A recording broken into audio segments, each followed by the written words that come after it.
안녕하세요. 살아남자 채널입니다. 오늘 주제는 절대로 민폐를 끼치지 마라와 난징 대학살의 모순. 일본인의 진짜 얼굴은 무엇인가 입니다. 다른 영상에서 일본인 부모가 자녀 교육을 할 때 가장 많이 사용하는 말은 절대로 남에게 민폐를 끼치지 마라 라는 내용을 올린 적이 있습니다. 그런 교육 때문에 대부분의 일본인은 예의 바르다고 했습니다. 그 영상 댓글 중에 이의를 제기하는 글들이 많았습니다. 그렇게 민폐를 끼치지 않으려는 일본인들이 왜 그렇게 잔인한 행동을 일삼았으며 민폐란 민폐는 다 끼치고 다니느냐는 내용입니다. 공국주의 시대의 일본군은 인류 역사를 통틀어 가장 잔인한 군대 중에 하나였습니다. 1938년 최악의 참사로 꼽히는 난징 대학살에서는 30만에서 100만 명의 민간인을 학살하기도 했습니다. 관동 대지진 때는 일본 내에서 제일 한국인을 무참히 학살한 일도 있었고, 오키나와에서는 미군이 아닌 일본군이 일본인에 속하는 민간인을 15만 명 이상 학살했습니다. 이런 일로 두고 일본인은 두 얼굴을 지니고 있다, 이중적이다 등등의 해석을 하는 사람들이 많습니다. 하지만 어느 사회에서나 벌어질 수 있는 일이었고, 일본인이 이중적 성격이 강하다는 증거도 아니고 딱히 모순적 상황도 아니었습니다. 민폐를 끼치지 말라는 모든 사람을 사랑하라는 보편적 인류애를 기반으로 한 것이 아니라 공동체 유지를 위한 공동체의 규율이기 때문입니다. 이런 상황의 극단이 사람을 죽이지 말라는 계율입니다. 부족국가든 고대국가든 국가가 성립할 때 법을 제정하고 국민들에게 널리 알립니다. 고대국가의 계율을 보면 사람을 죽이지 마라, 사람을 해치지 마라, 남의 물건을 탐하지 마라 같은 것들이 공통적으로 들어있습니다. 살인하지 말지니라, 모세 10개 중 제6개, 사람을 죽인 자는 사형에 처한다, 고조선의 8조 법금, 눈에는 눈, 이에는 이, 당한 만큼 갚아라, 함무라비 법자, 살인, 상해, 절도 등을 강하게 규율하고 있는 고대국가의 율법들도 보편적 인류애가 아니라 공동체의 규율에 기반을 둔 것이었습니다. 사람을 죽이지 마라의 진짜 의미는 우리 편인 사람은 죽이지 말라는 겁니다. 우리 편이 아닌 적은 없을까요? 적은 죽여도 됩니다.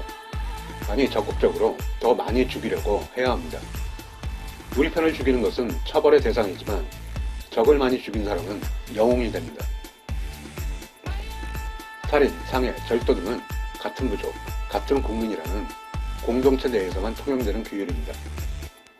전쟁이 발생하고 적과 싸우게 되면 적을 죽이는 것은 물론이고 약탈, 성폭행 등이 아무렇지 않게 벌어졌습니다. 양심의 가책을 느끼는 일도 거의 없습니다. 일본에 절대로 다른 사람에게 민폐를 끼치지 말라는 공동체의 규율이고 우리 편에게만 지키면 되는 일입니다. 우리 편이 아니면 얼마든지 민폐 끼쳐도 됩니다. 같은 공동체를 구성하는 우리 편에 대한 애정과 너그러움, 적에게 가해지는 한없이 강한 적개심, 이런 인류의 이중성에 변화를 가져온 것은 종교입니다. 대부분의 종교는 모든 사람을 사랑하는 보편적 인류의 정신을 기반으로 하고 있습니다. 그런데 이 아름다운 가치가 공동체의 규율과 충돌합니다. 황제나 왕은 한 명도 남기지 말고 적들을 섬멸하라며 명령을 내리고 병사들을 독려합니다. 그런데 예수님은 말합니다. 너희 원수를 사랑하라. 황제로서는 박해를 할 수밖에 없는 불온한 사상입니다. 유럽 역사의 많은 부분은 공동체의 확대를 통해 자신의 권력을 확장하려는 정치 세력, 공동체의 규율을 벗어나 인류가 보편적으로 지향해야 할 가치를 실천하는 종교 세력들의 투쟁이었습니다. 악플이 많이 달릴 것 같아 잠시 여담 한마디 하겠습니다. 저는 기독교가 아닙니다. 교회나 성당을 가본 적은 있지만 예배를 본 적이 없습니다. 다만 보편적 인류애를 펼치기 위해 자신의 희생까지 마다하지 않았던 예수님을 존경하며 원수를 사랑하라는 말이 인류의 보편적 규범이 되기를 기원할 뿐입니다. 엄청 느리고 더디지만 인류는 보편적 인류애를 실현하기 위해 노력해왔습니다. 가장 대표적인 사건이 1864년 체결된 제1차 제네바 협약입니다. 적은 죽여도 된다는 공동체의 규율이 적군만 죽이도록 하자로 바뀌기 시작한 일대 사건입니다. 협약의 골자는 우리가 어쩔 수 없이 전쟁에서 적군을 죽여야 하지만 군인이 아닌 민간의 희생을 최소로 하고 더 이상 전쟁을 할 수 없는 포로를 보호할 자입니다. 그 후에도 수없이 많은 전쟁이 있었고 그때마다 민간인 학살, 포로에 대한 가혹행위가 있었지만 인류는 보편적 인류애를 향해 조금씩 나아가고 있습니다. 협약은 주로 유럽과 미국 등 서구사회 국가들을 중심으로 이루어졌습니다. 일본은 협약 가입국이 아닙니다. 그래서 군국주의 시절에 그렇게 잔인했던 걸까요? 그보다 더 근본적인 문제가 있다고 생각합니다. 일본은 태평양 전쟁 패전 전까지 보편적 인류애라는 관념이 거의 없었습니다.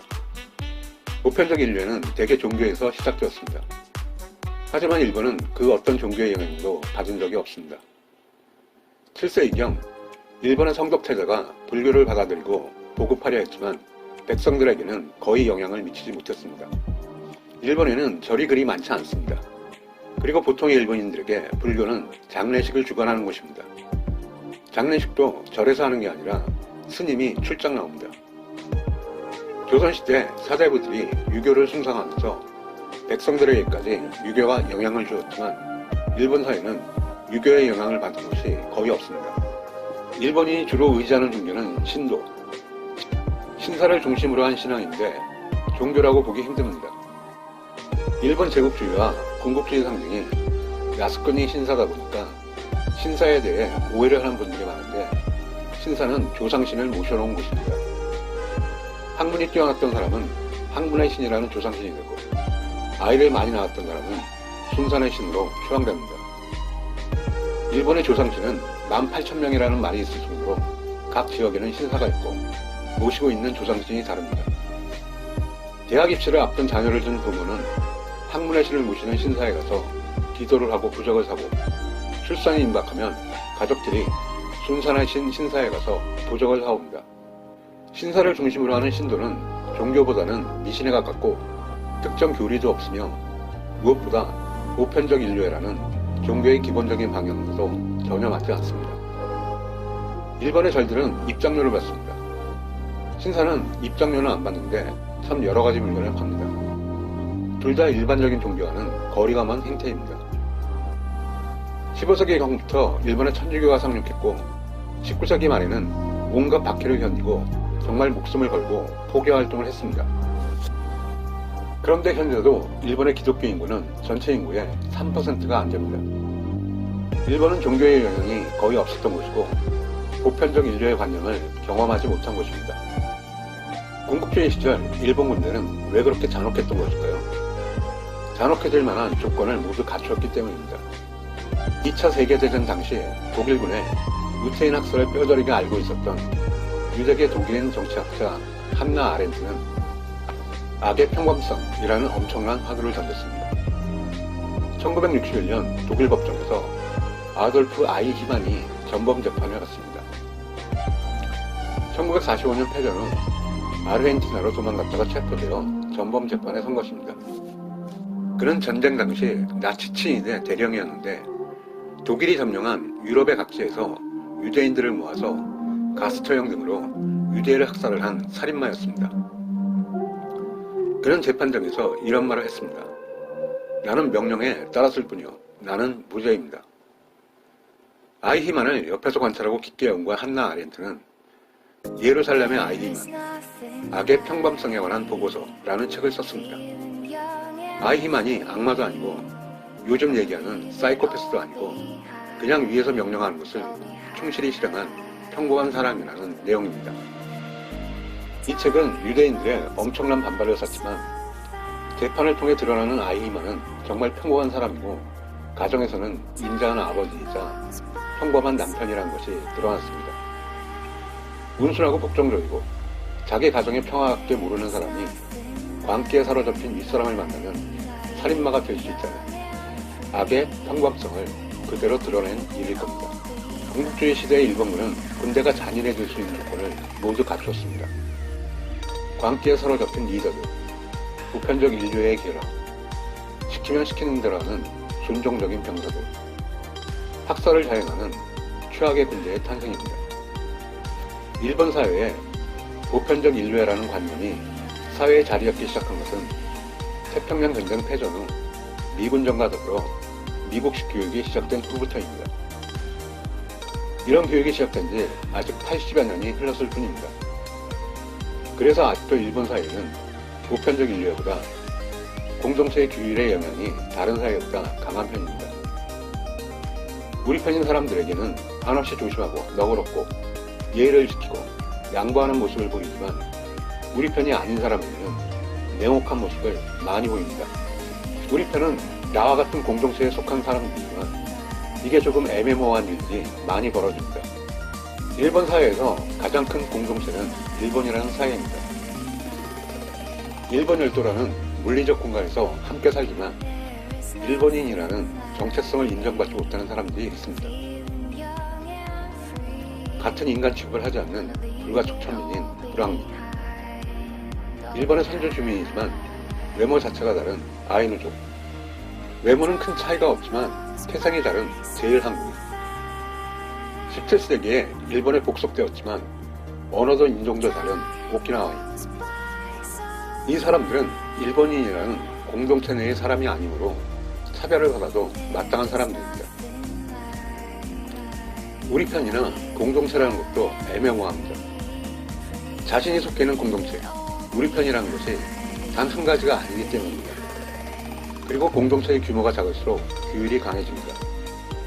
회사에 입사하면 대부분의 사람은 우리 편인 동료를 위해 엄청난 노력을 합니다. 그게 우리 편에 속해서 살아남는 생존술입니다.